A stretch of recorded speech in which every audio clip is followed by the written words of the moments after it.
Good morning, everybody. Welcome to Papillon.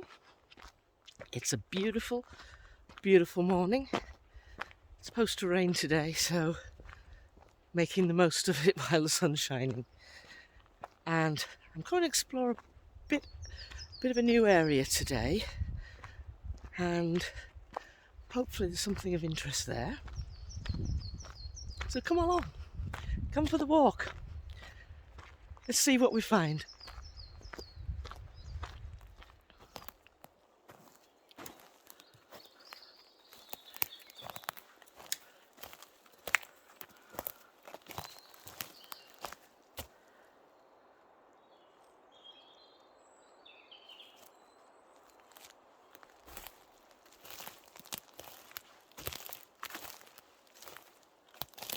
It is a holiday weekend in the UK today.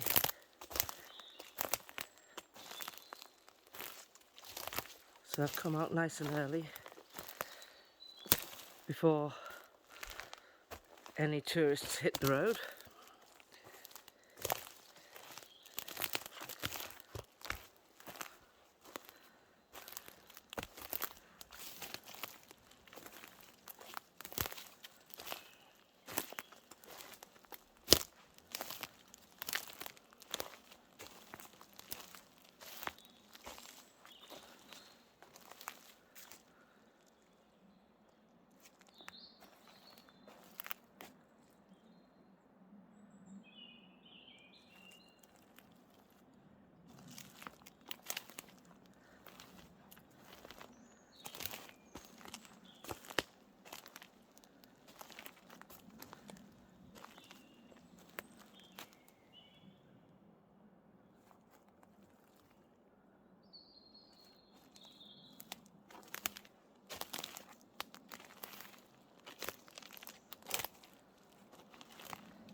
That's where we've just walked down. Good clear walkway.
Well, I'm in the middle of the forest, and last night I came here and brought some cakes and some nuts and things and left them for the people. Now that was 12 hours ago, literally 12 hours in between. And I thought I'll come and check this morning, see if anybody's come to take them. Now I'll just show you the clip. It's a bit dark because it was around about 8 o'clock, half 8 last night when I left it. So I'll show you that clip now. And here you can see what I've left. There are some biscuits, some hazelnuts, some pecans, and some Brazil nuts, and some cakes. And these cakes are for two very, very, very special people. So today is a Bach's birthday, and it is a Fenian's birthday. I say today, when you see this, it will be their birthdays on that week, shall we say. So I want to wish from all of you, and from me, from the bottom of our hearts, a very, very happy birthday to both a Bach and to a Fenian, who are amazing helpers and teachers. They've been fantastic. So shall we have a look and see what's left this morning? See what they have left behind. Have they been through the night? Let's see. They have. So they've left the apples. They are still intact. They haven't touched those. They have left the peanut butter, and they have left that rather lovely coloured stone, which I just left for them.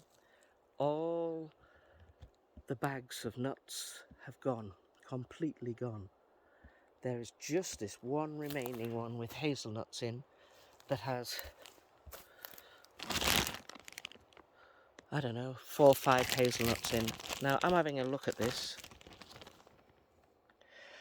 There are no holes in this bag at all. Look. So they've opened it using, it's like a Ziploc thing.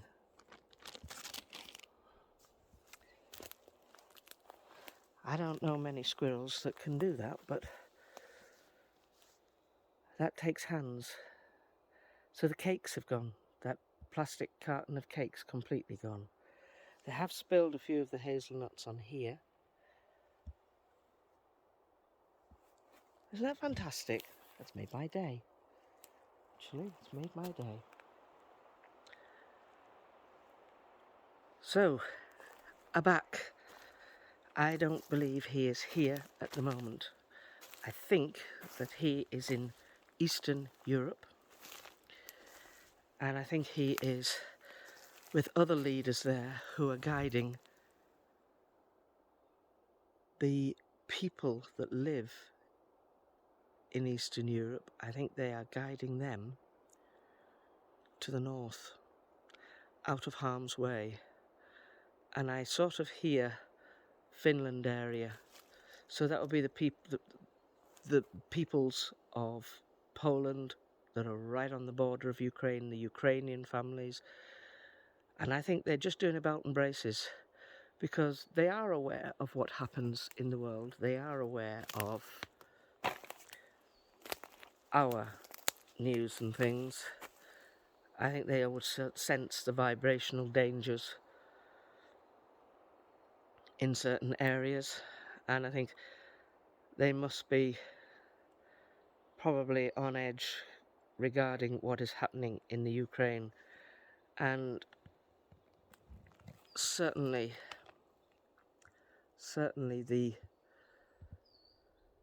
the lunatics have got the keys to the asylum, and that asylum is Kremlin. The threats that are coming out of there are just unbelievable at the moment. And we have lived through, in the mid-90s, the danger that was running with Chernobyl and what happened there. And the fallout from that was we couldn't sell, none of the farmers could sell any of their cattle or anything because the herd was damaged, the ground was damaged because of the fallout from the nuclear cloud. So we don't want that to reoccur again in any way, shape or form. I don't want to bring politics into this, but it is, I think that the people are aware of the vibrational differences and the danger. They sense danger. So I believe that's what's going on now, is they're helping their fellow friends to relocate, fellow peoples to relocate north out of harm's way. So, changing the subject, Athenian, happy birthday, friend. Happy birthday, friend. Anna back, wherever you are, hope you can hear me. Happy birthday, friend.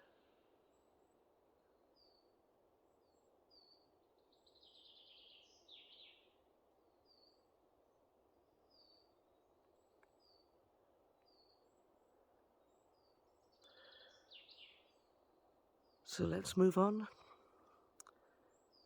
and let's have an explore. Well, I've made it to this area, which I said I've not explored before, and I want to explore. So I'll show you where I've come from. So almost, see where there's a little hole in these trees here, there.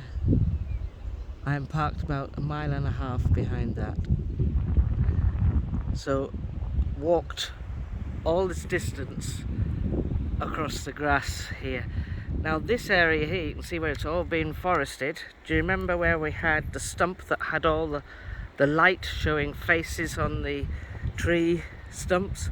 That was where that was, and as you can see, the forestry people are making short work of that.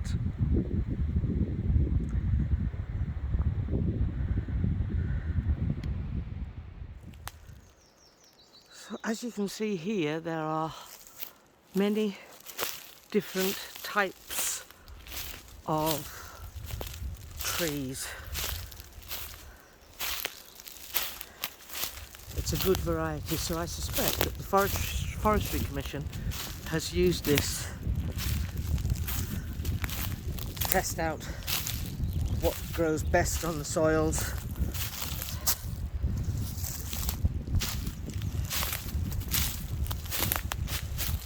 So I'm going to make my way in that direction, see if there's anything to see.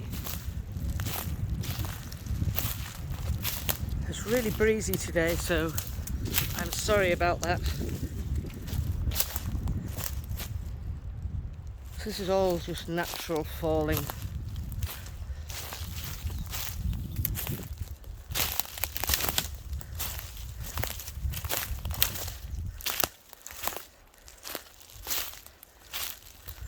I don't know why, I've just been drawn to this clump. It sits up on top of a hill, and I've been drawn to this for some time, and I don't know why.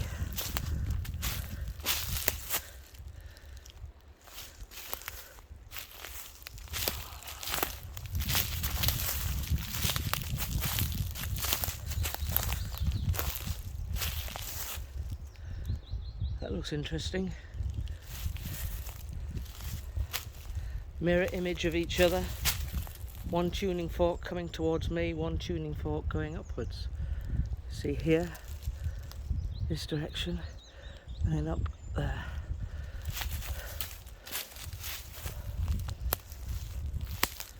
Okay.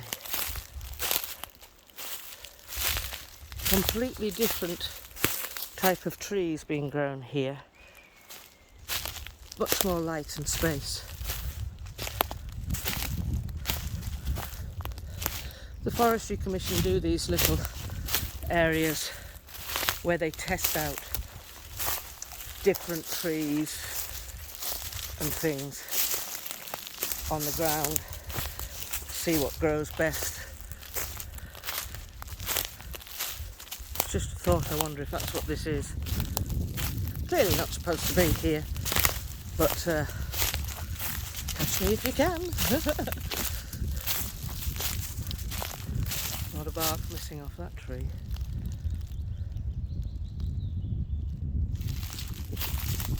It's the first cuckoo I have heard in the distance.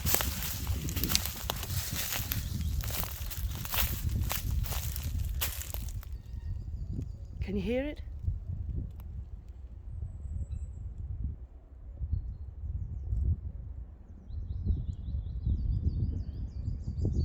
That's interesting. Love the cuckoo. Like to hear it. Not a particularly nice bird though.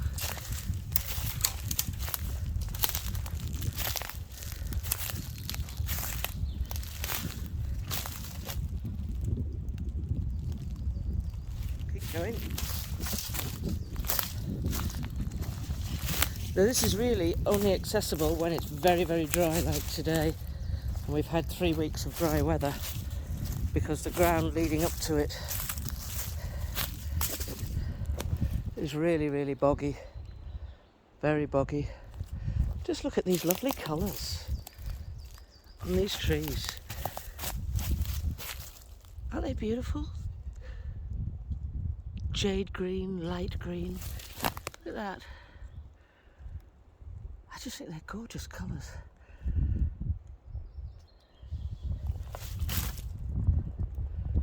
Beautiful.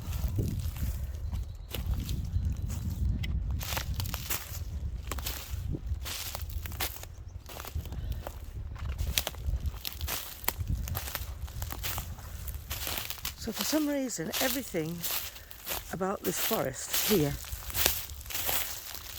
is awkward and extremely difficult to get into. It's like you get barrier after barrier after barrier. If it's not trees, it's very ancient fencing. It's well protected, shall we say.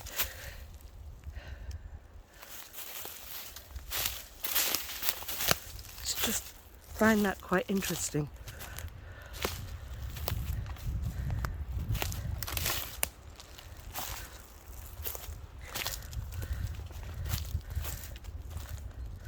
So that's quite impenetrable in that little area there. There's lots of undergrowth. See if we can make an entrance in here.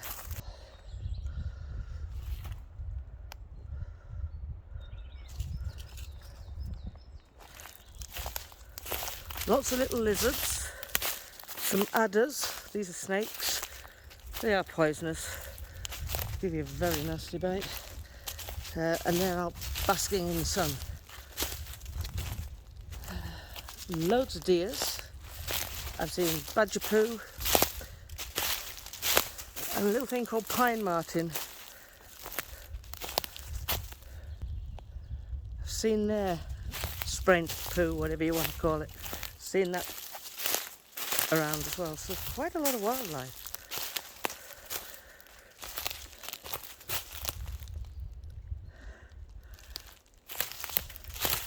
It's just nice to have different types of trees apart from pine.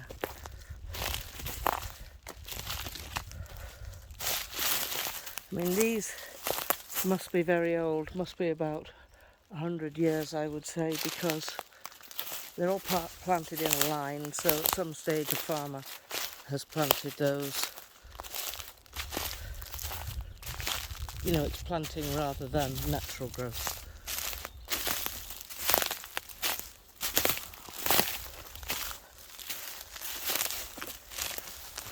See here again, lots and lots of barriers.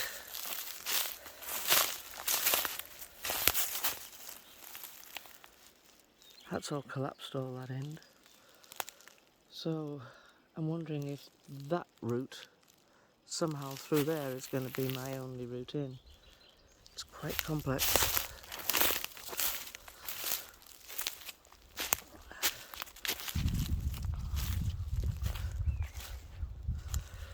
Let's have a look at this.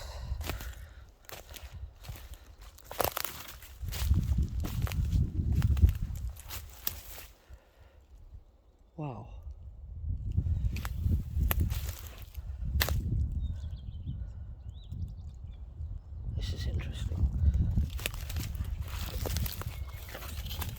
This is like a little den. Circular den. Look at that.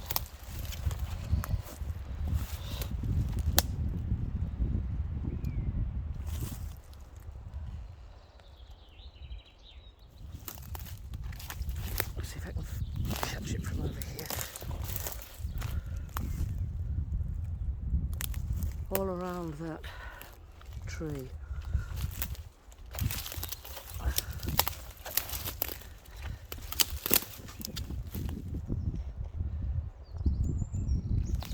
These are all like little shelters. It's all like little areas, little shelter areas.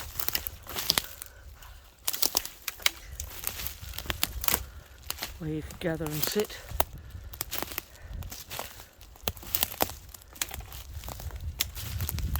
All the ground is flattened. Back resting place.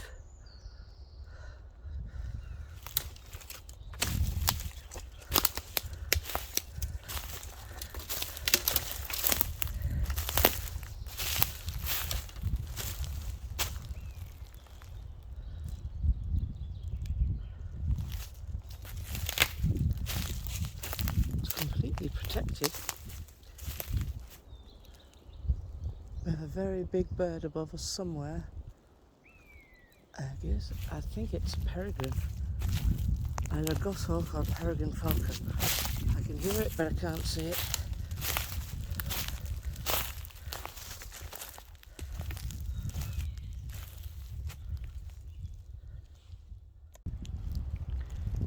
So I've just asked a Fenian about this area. Asked her if this is an area that they gather in. And she says it is. It's a meeting place where they can be safe with the children in what I call their physical body.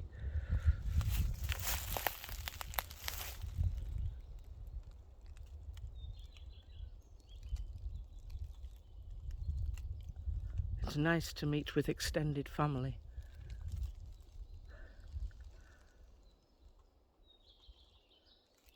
That's interesting.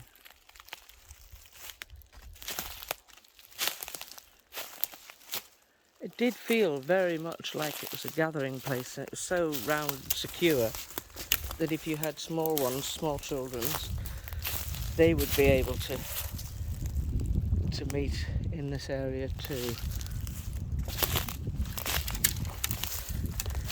I kind of think I've got to come out the way I came. Because that's a no-go area. I'm not climbing underneath that at all.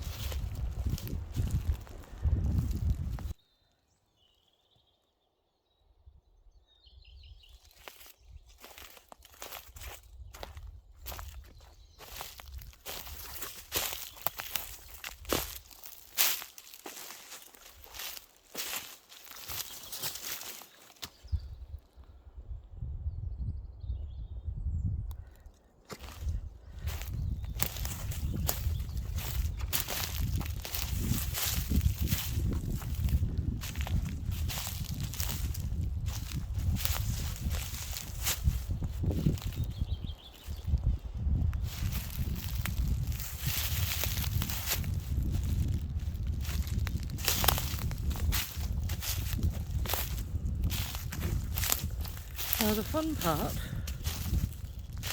will be trying to find my way back, because all this area around the bottom here is all a massive bog. Tempted to try and go through this forest here. I need to be roughly over there, and then I can walk that way back to the truck. But all of that, I know, is one massive bog. There is a way to find out just how boggy it is.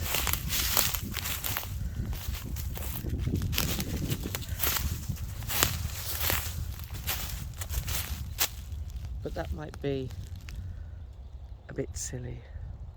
So I think what I'll try and do is see if there's a pathway over here through these trees.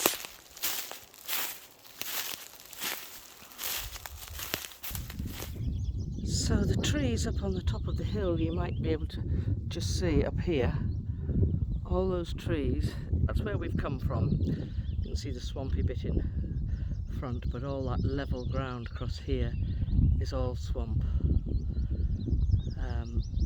It's not a massive area, those trees up there, it's not huge, but it's been drawing my eye for some time, and I don't know why. But I've been up there, I've had an explore. We'll have a look and see what shows up in the footage. And I wanted to tell you about the healing that Maryma has been doing for me. Very quietly, just before you fall asleep, she comes and there's an energy ball that's been placed in my hand. And it pulses in your hand. In fact, to be honest, it's usually my right hand. And it pulsates. And it's very fast movement from one end of your finger to the heel of your palm. Very fast movement. And on this particular occasion, last night, she came. With this COVID crap, you constantly cough. You won't notice it so much because I keep pausing the video. But yes, you constantly cough, and it's difficult sometimes to speak at length without having a coughing fit. Anyway, so last night she came, and I could feel this pulsing on my hand. My finger ends were tingling, and it started to go up my wrist, slightly, about 4 inches up my wrist. I could feel it. And I'm drifting in and out of sleep. Then I start to see the colours. I have healing colours. Thank you to Audrey, actually, who suggested I should ask what my healing colours were, which I did. And there are 3, and they're in succession. It starts off blue, then it turns to green, and then it finishes gold. And I thought there'd just be one colour, but that's apparently it. So, Audrey, you can probably explain that better. And if you can, pop it in the comments so everybody can see. So the really interesting thing was, because I've been coughing, I then felt as if somebody had placed not a hand, but almost like a square or like a scarf of energy across the front of my throat. Doesn't touch your throat, it sort of hovers in front, and you can feel the vibration between the energy and your skin. And haven't really done very much coughing since. So Maryma, thank you for that. It's amazing what these people do. Take it upon themselves to help you when they know that you're, well, for me, it's getting so irritating, coughing all the time. It really is.